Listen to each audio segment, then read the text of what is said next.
Can we talk? Let's talk. I want to talk about these bodies, right? And taking care of them.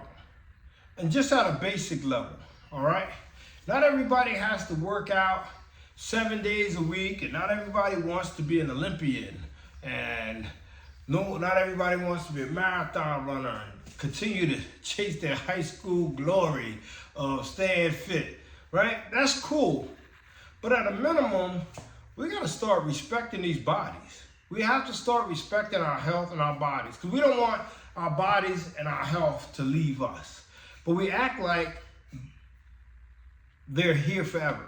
We act like no matter what we do, our health is always going to be at tip top, right? And what happens is over time, our health gets worse and worse, but it gets worse slowly and incrementally, so that we just get used to it. There was a thing about how do you cook a live frog or something. I know it sounds disgusting, and I don't know if this is the real way. But the story goes like this. You take a pan full of water, you put the frog in it, right? And you turn the pan up just a little bit, just a little. And the frog sits there, and as it's sitting there, the water's getting warmer, but it's so slow, and the frog is comfortably getting warmer until it's too late and it's boiled, all right? And it's the same thing with us with a lot of illnesses and sicknesses, is that we stay with them so long, like something small will happen and we just like, oh, we'll notice it, but we'll push it to the side, and we'll, like they say, kicking that can down the road and say, I'll take care of it later, or you just say it's not a big deal. But those small things turn into big deals, especially as you get in your 40s, 50s, 60s, and beyond, right? And that's if we want to live that long. So basic health are things that we already know. You don't need any scientific fitness guru to ensure that you're moving every day, right? Taking a walk is free for those of us that are ambulatory, those of us that can walk. You can take a walk, a 30-minute walk every day. 30-minute walk every day. Why not? It's not high intensity, but it gets you basic movement, especially if you know you sit down at work every day.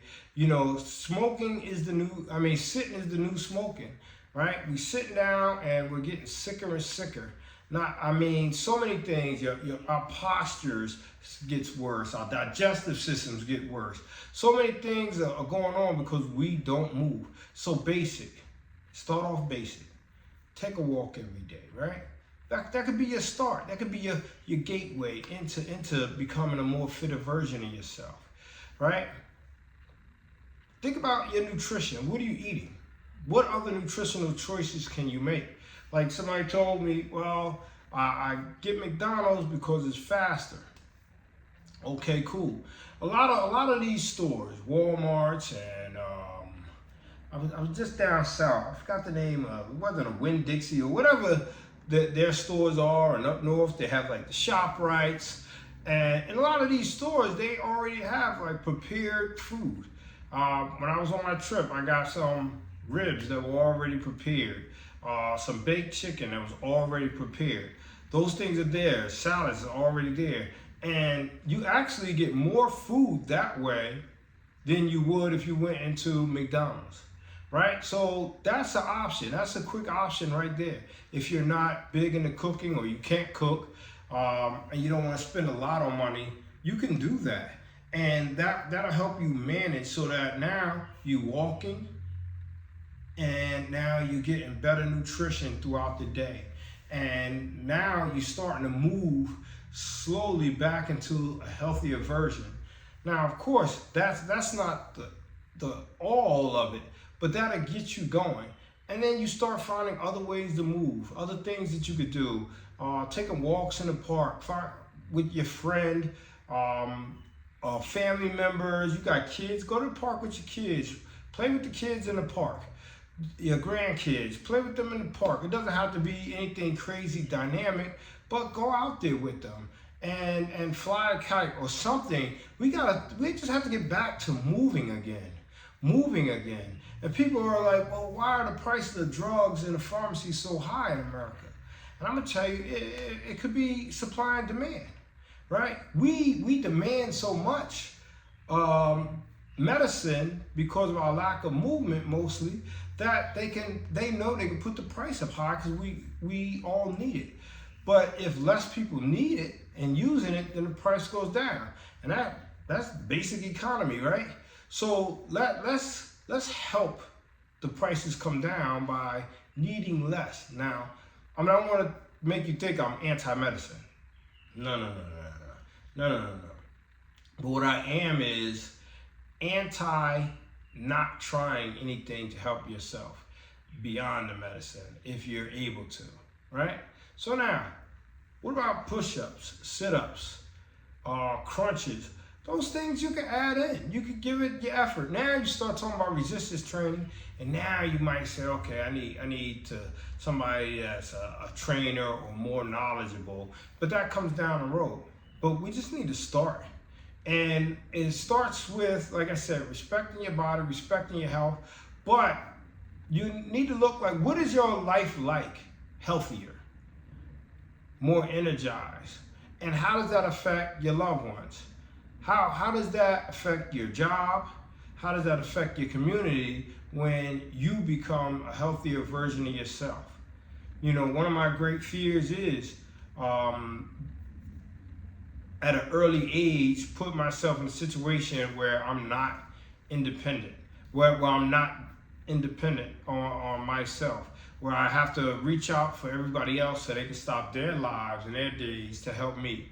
Now, there's some of us that are in situations like that, and it's out of our control. I got you.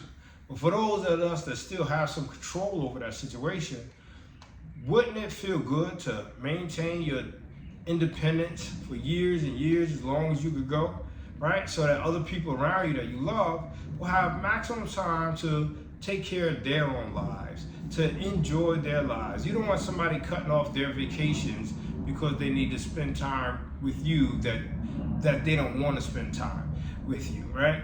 In other words, instead of them cutting their vacation to sit and make sure I can get to the bathroom, I would like to be able to go on vacation with them.